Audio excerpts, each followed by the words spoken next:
Well, hello. Hello out there, and welcome back to A Course in Miracles. We're going through the workbook for students here. And the, the ideas for today are a review of lessons 153 and 154. So we're on, as this title indicates here today, lesson 172. Now, you'll have noticed that there are a number of review periods strewn throughout the workbook for students. While there are 365 ideas, or what it calls and refers to as daily lessons, there are a number of periods of review in between. So the purpose of all of these is much like review periods or study periods in school or university. It's a helpful tool for us as learners. It's a helpful tool for us as students to have periods of time where we go back and revisit things that we've covered before. Just because you've practiced in idea in the workbook, just because you have worked with it and you may have spent considerable time on that day or those days, right, that period of time, you may have spent considerable time digesting the material, integrating it, practicing it, and going deep with it, because sometimes this is appropriate to do in the study of the workbook. Sometimes it's appropriate to spend 2 or 3 or 4 days or more, if you want to, on a given lesson. If you feel called to do that, then by all means do it. Because it's not like in a spiritual self-study curriculum, you have to blast through, start on January 1st, 1 year, and end on December 31st, 365 days later, just for the sake of doing it. Then we live most of our lives that way sometimes in the world. We check off boxes and things become drudgery. Our jobs become drudgery. Sometimes our personal relationships become drudgery. Right? Sometimes our exercise, our health routines that are good for us become drudgery because we sometimes need to introduce a little variety in there. And I do want to say this at this point, because we're on lesson 172 here out of 365. If you're studying this and you feel, you discover that you're just doing this by rote and checking off the boxes.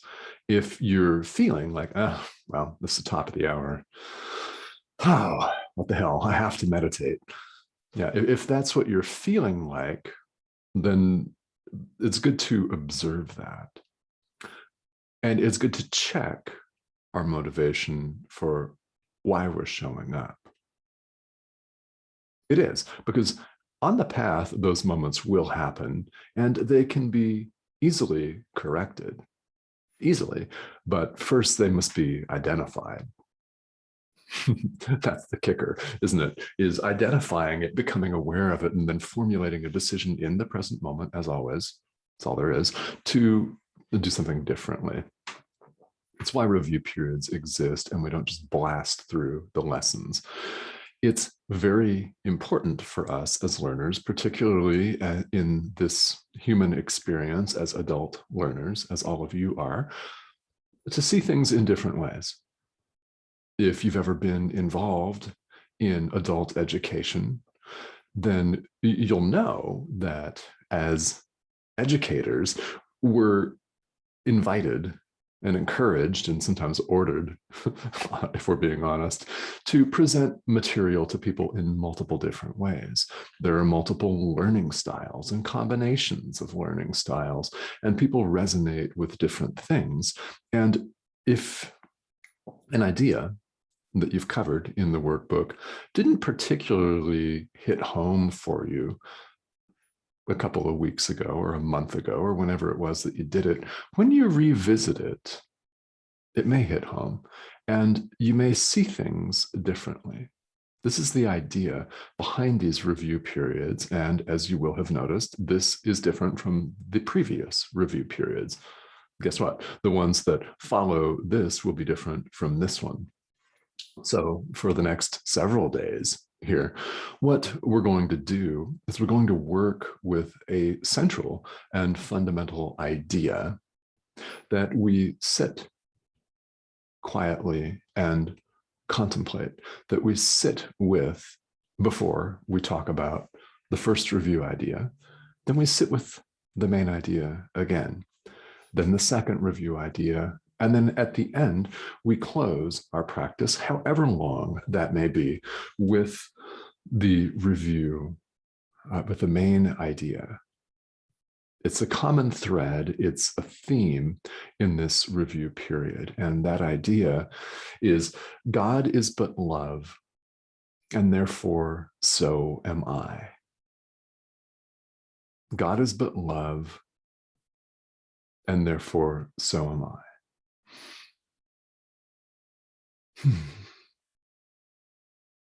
Yes, just yes, right? That's the idea that we sit with and allow to permeate our being. We accept it. We allow it to run the show, to influence our lives, every aspect of our lives, every decision that we make in the present moment. Everything. It, in fact, is everything. God is but love, and therefore so am I. This is nothing less than a statement of truth about yourself. Now, of course, you realize it's self with a capital S. This is nothing less than the statement of truth about who you are. Now, a number of us raised here in the West, I'm speaking to you from the United States, were raised with several different concepts and ideas about God, some of them scary, some of them downright frightening, vindictive and cruel, jealous. Ask yourself, would perfect love be jealous? Is perfect love capable of jealousy, of being vindictive, of cruelty? Is love, real, true love, really cruel? And if you answered no, good. Now, if you answered yes, then we may be referring to here a different definition of love. Worldly love is possessive, isn't it? A lot of people think of love as hooking up with somebody on a Friday night. And maybe giving them a call a week later, or giving them a text saying, hey, thanks for the good time, right? That's what sometimes passes for love in the world. That's not love at all.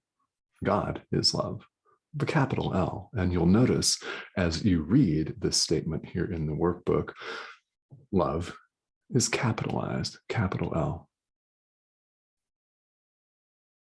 Love simply extends itself.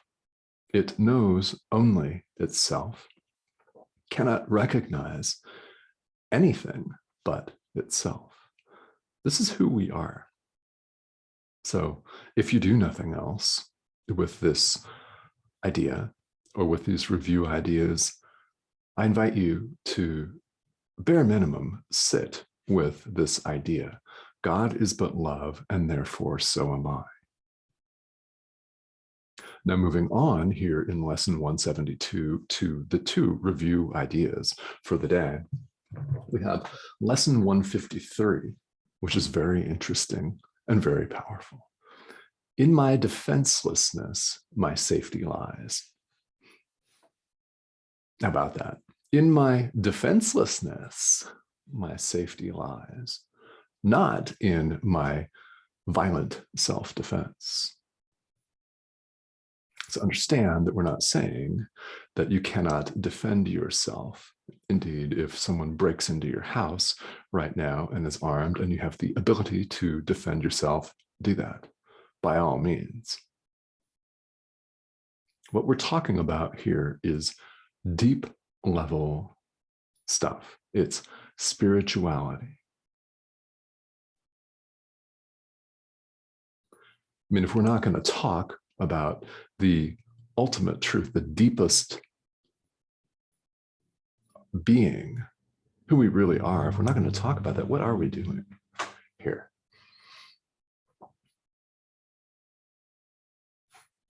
It's really, what are we doing here if we're not going to cut to the ultimate chase? It's why you're here. It's why you're watching this. It's why you're attracted to A Course in Miracles. Really, there are many reasons why, but deep down, each and every one of us that's watching this, that's involved with this curriculum, has heard the call. And guess what? You're answering it. Isn't that exciting? Should be really uplifting. You're answering the call. So, in my defenselessness, my safety lies. Here in the world where we see ourselves as separate, we lash out, we attack, we're paranoid and afraid, because seeing ourselves as cut off, we see our brothers and sisters, we see everyone else as a threat. And therefore, in our state of fear, we construct defenses. And if we don't lash out at somebody right now, we sit and plot and stew and construct our psychological forts, our psychological fortresses, more like, and anticipate and stew on the day where we are attacked. And then we devise how we're going to attack back. Or we may issue a preemptive strike. We're going to think about what we're going to say, what weapons we're going to use, how we're going to get somebody back for wronging us, however far distant in the past it may be that we're still holding on to. And we in the world mistake this for safety. I use the word mistake deliberately. The ego is nothing but a mistake. It is not an enemy to be trashed and kicked in the face. Many people are fond of saying, kick fear in the face. Well, you don't get rid of something by using its own thought system. It only feeds it, right? Violence begets violence.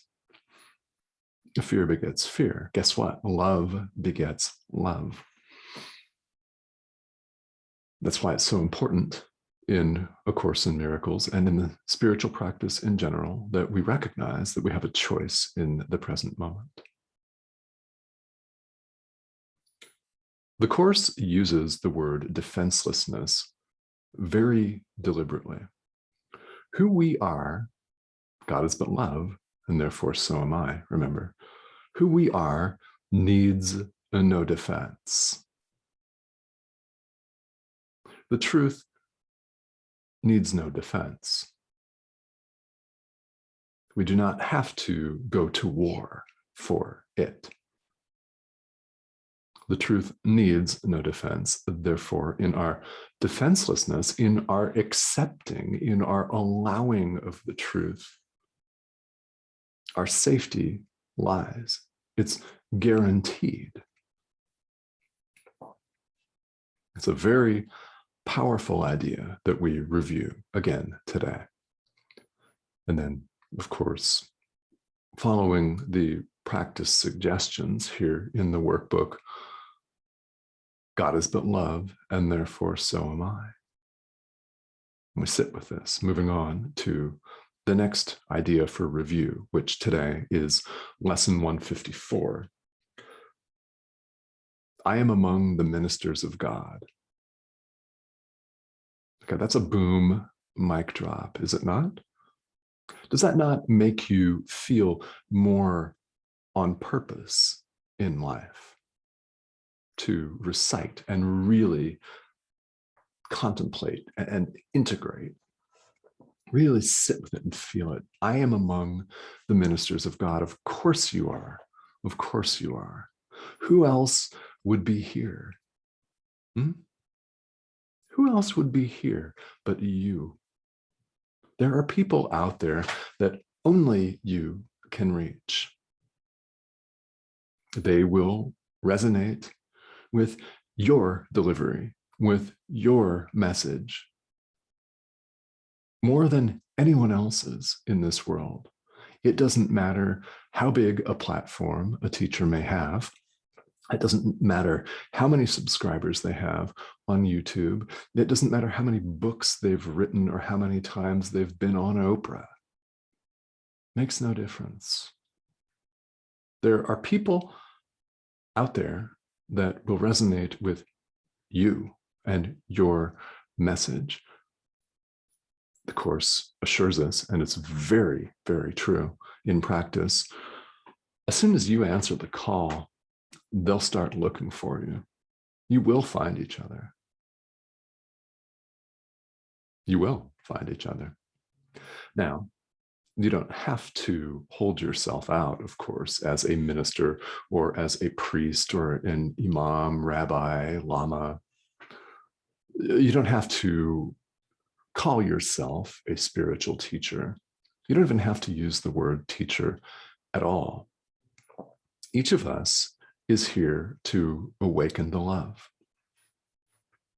That's what we're doing. We're awakening to love. This is the truth of who we are. Each of us is here to do that. And we reach out, we share our realizations. That's how we realize that all of this is true, by the way. We share it. In other words, we teach. You don't have to hold yourself out as a teacher, but every single one of us can and will extend love and forgiveness.